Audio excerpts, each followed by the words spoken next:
Allow me to invite in and invoke Om Gyana Timarandasya Gyananjana Shalakaya Chakshurun Militam Janatasme Shri Guruve Namaha Gaurave Gaura Chandraya Radhikaya Tadayale Krishnaya Krishna Bhaktaya Tad Bhaktaya Namo Namaha. Do you ever have that feeling where you show up and someone is speaking a language and you do not know what language they're speaking? Does that ever happen? It happens a lot in Bhakti Yoga as well as other traditions where we show up and we want to be open and honest, and then there's this moment where the language is so unique and different that we come up and we are absolutely against ourselves or our truest nature in ego. All of a sudden, when we hear a language that differs from what we are used to, we go into fear. And the reason that that is coming up for me to say right now is because I have been in tremendous fear as well as feeling empowered. It's a both and world. Haribo Raghava Prabhu, Hare Krishna. Welcome. So there was this moment today where, and tell me if you feel this ever, where I showed up and I bumped up against the radical truth that I actually own my own shit and that I am powerful beyond belief. And that scared me. It scared me because the truth of who I am and my being as a good, sacred, sovereign soul is always bumping up against language and landscape that doesn't fit my narrative. Does that sound reasonable or something that you might understand? And I say that with complete vulnerability and confidence, again, because your mess is your message. Your stories are part of who you are. They are part of who we are. And how do we come into a place of true confidence if we're always going to be bumping up against a narrative that doesn't fit our emotions or our mental capacity or our story at the time? It's so damn painful to be a human being right now. And, you know, so much of the negativity, the anger, the envy, all that stuff comes up when we are on the receiving end of giving and not receiving, or receiving and bumping up against our own ability to give. And so we created this soul mapping matrix to talk about that. The soul mapping matrix is indeed its own portal, just like this time is a portal. All the divisiveness or division, all the narrative that is painful, all the bull that's in front of us is this opportunity to up-level. Now, saying that doesn't mean anything unless you connect to it, right? Saying that bumping up against ourselves is the greatest teacher possible means nothing unless we connect, unless the language touches our heart, touches our solar plexus, touches our root. And sometimes that happens with anger. Sometimes it takes an awakening to be in the moment and presence of truth. We call that awareness. Awareness. What is right now? What is coming up in me that is waking me up to a radical change? What is my truth right now? Truth. That could just be a story. That could just be a feeling. That could just be emotion. But there's no such thing as just. That is yours. Your awareness. What you see, hear, and feel in the moment. It could be anger. It could be envy. It could be lust. It could be greed. It could be complete, what's that word? The gratuity, lazy. I hate the word lazy. It's a horrible negative word. But, you know, all these sloth issues that come up, we call them, you know, demons or whatever, not to say like spirit demons, but actually just negative anarthas and emotions that come up. What are you bumping up against in that moment is your awareness. My awareness is my anger, my awareness is my envy, my awareness is my greed, whatever it is. And most of us stay there and sit there and can't up level. Now, I was having this big conversation today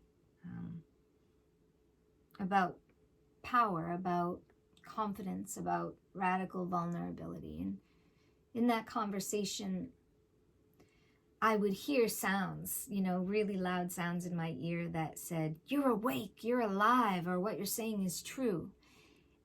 And I don't know where that comes from. I don't know if it's just good karma or if it comes from parentage or a mixture of all of it. But I know that it's magic. I know that it's qualities of divinity. I know that it's true nature, actually. And recognizing that, which is in the higher realms, actually, ironically, of the soul mapping matrix, but it always is, it's always the truth, means, oh, that was an orb that just went by in the video. Anyway, did anyone see that? Did you see that, James or Raghava? Anyway, just calling it what it was. When we speak our truth and live in our magic, we are being divine. We are being souls. When we live in the awareness of pain and story and ugliness, that is more like story, drama, pain points, and triggers. They're both there. They're both real. The question is, what are you going to do with it? And are you going to choose? And what we would love to do is help everyone choose to pivot to positivity. And I'm not sure, I was talking about a light, Raghava, that went by. If we can be in that awareness and then choose and pivot to positivity, it's probably going to be really uncomfortable. I mean, I'm assuming for you that it is like for me, the growth, it's radically different. It's not what we're used to. It's not what I'm used to. It's not the language that is comfortable for me, but it is a language and landscape that's going to help me advance and learn and be more human, more humble, more grateful, more kind. Now for me, Bhakti Yoga and the Vaishnavas and Vedanta helps redefine that landscape of pivoting to positivity every time, because it talks about divinity as source, as who we are, as well as who we aspire to be. And if there isn't some kind of power source to plug into, if I didn't have Vedanta, or I didn't have devotees, or I didn't have teachers to plug into and up-level my language and my landscape, then I would stay. And staying can be way more dangerous than growing, right? My wish for humanity is for us to choose the path of positivity and be happy, if you want to call it happy, or be joyful, if it's your nature to be joyful, because it is our nature to be of service. And from my understanding, when you are in your right service, you are naturally feeling peaceful, happy qualities. Yes, stuck in neutral. Stuck in neutral kind of is a sucky place to be for me.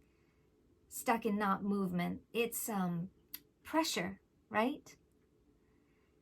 Pressure is great if we can use it and shift and pivot and make a choice.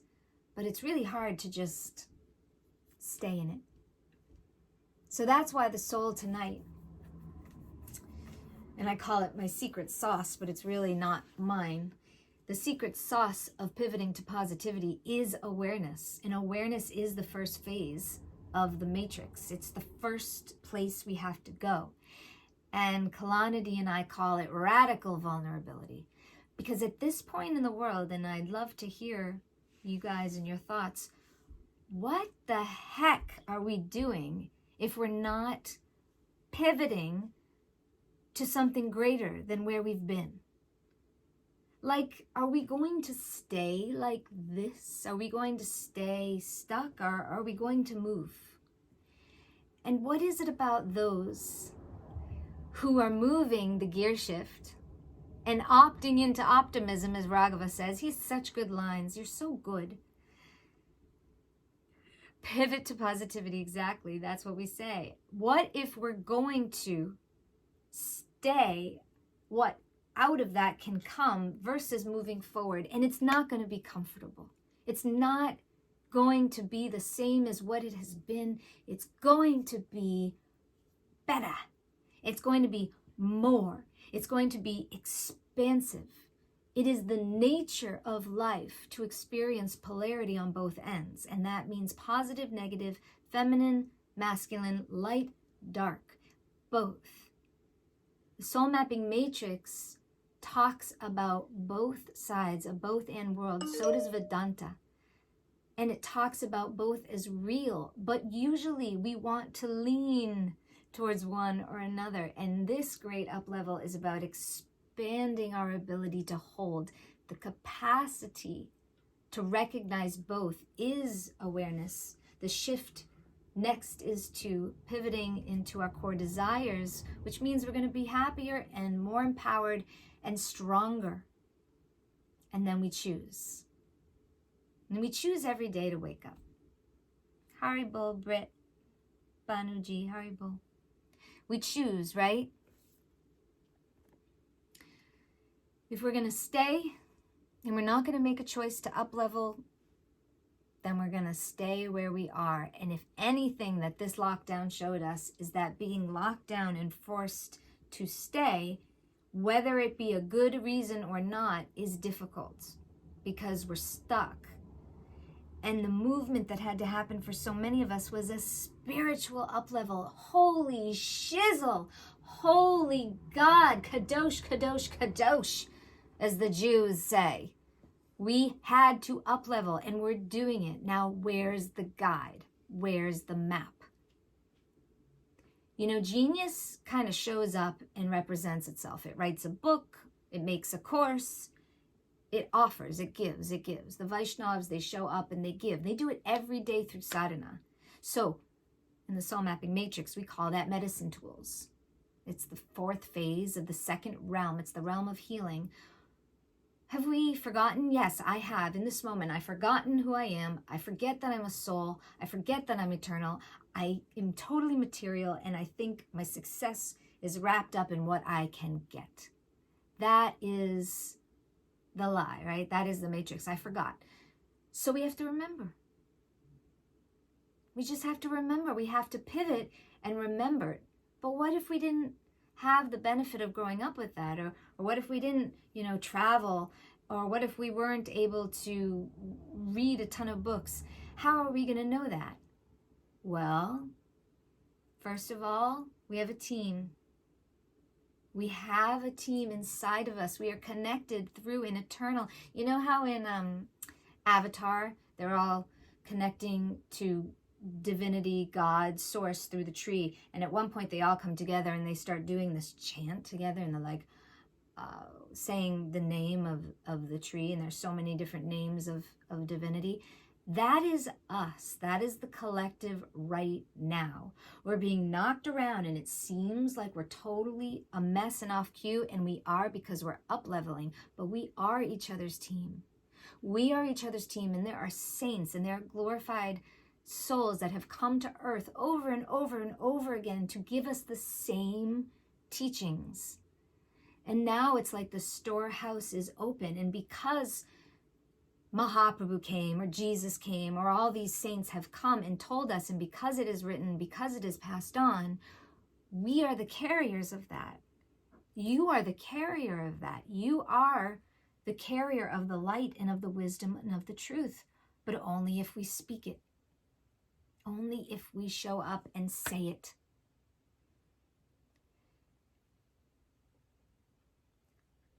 So, medicine tools in the realm of healing than your team, because it doesn't need to be an embodied person. It can be inside of you, the divinity and the wisdom inside of you, the meditation, all of it, nature, and then making it a daily habit. And that is the third phase of the second realm of healing in the soul mapping matrix.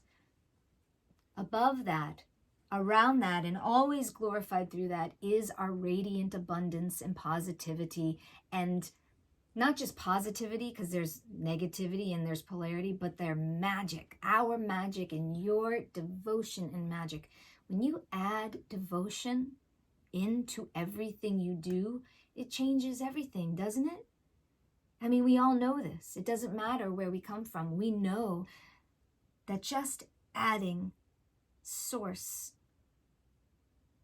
makes source real. It makes divinity. If I am creating a meal or even opening up a banana and I'm going to nourish myself or nourish my 3-year-old, or if I'm going to even, make a pot of food for a kirtan, there is the nourishment of divinity that I can connect to and put in. And that is that collective movement and that collective prayer that we all talk about, but what are we really doing? I guess this is all to say that 8th phase of the third realm, which is the realm of ascension, this ascension we're talking about, that everyone's talking about. I mean, everyone's also talking about making money, and that's great. We all need to use money as an energy, but money is changing. Literally, money is going to change. Everything's changing, maybe slowly and surely, but this is the new earth. This is happening. The Mayans talked about this. Remember when they infused the 12 skulls, and then in 2012, all of the skulls were coming back? There are so many cultures that have been talking about this great awakening this whole time. And guess what? The truth is the same across the board. It's divinity, it's devotion, and it's service. And that ends up being our happiness and our joy. And by the way, I'll just show you that Narayani is sleeping on the floor. And so, we end up being and representing and sharing the bliss and beauty of our devotion and our dharma and our sacredness outside of ourselves once it's come inside. So there could have been just a moment at some point where I actually knew, oh my God, I'm a devotee. I am a servant. I am literally meant to just serve. And so through pain and through anxiety will keep showing up. It's my karma to get into accidents or hurt myself or even hurt others. There are contracts. There's so many things that come up, but the thing that doesn't change is that my only radical vulnerability and consciousness and confidence is coming from the same thing, which is knowing I'm a servant. And that's why the final phase of the soul mapping matrix is serve, share, repeat. So with that, I'm going to close tonight, unless there are any other questions or comments. When I decided to do this Rise of the Sacred Sovereign, it was a challenge really to my own self to show up, because the last 4 months have been the hardest and most challenging of my life. Astrologically, it's called the Phoenix Rising, and phoenixes have to die to rise. So I did in many ways, more than, hitting moose with my car or constant migraines or, decimating my body to the point of not eating or sleeping for months and months. I've done all that. This was like a spiritual, psychological rebirth. And it has been so painful.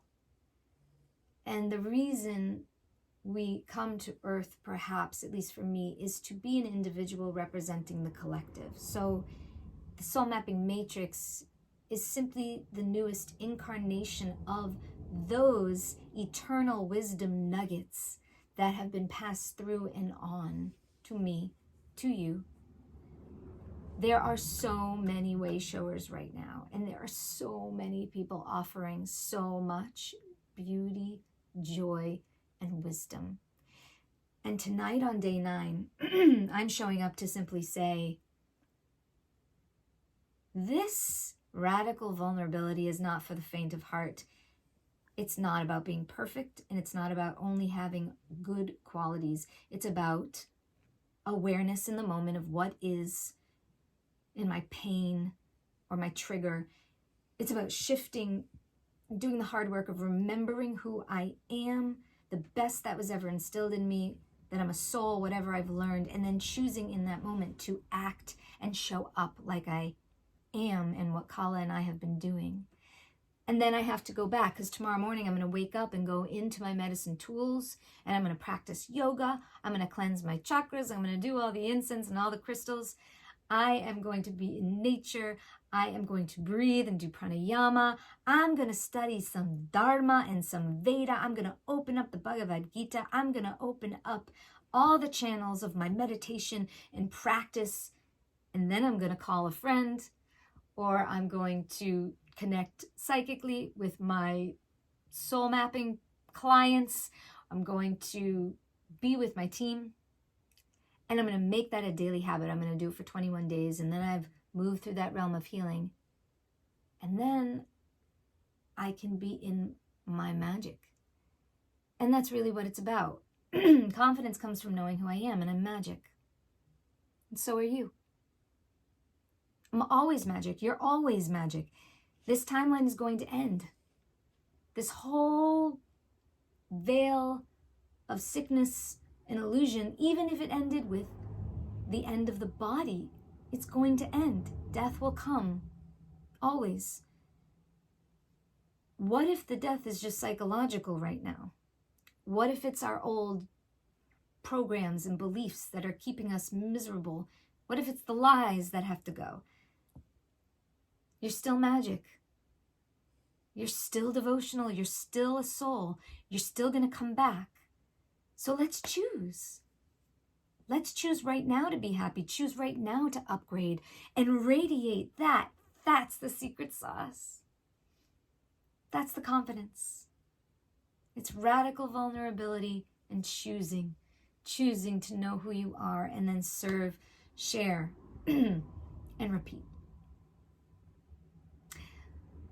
I love you very much. Thank you for being here. And if you want to learn more, you can go to jaishreeyoga.com. You can talk with me personally on a discovery call.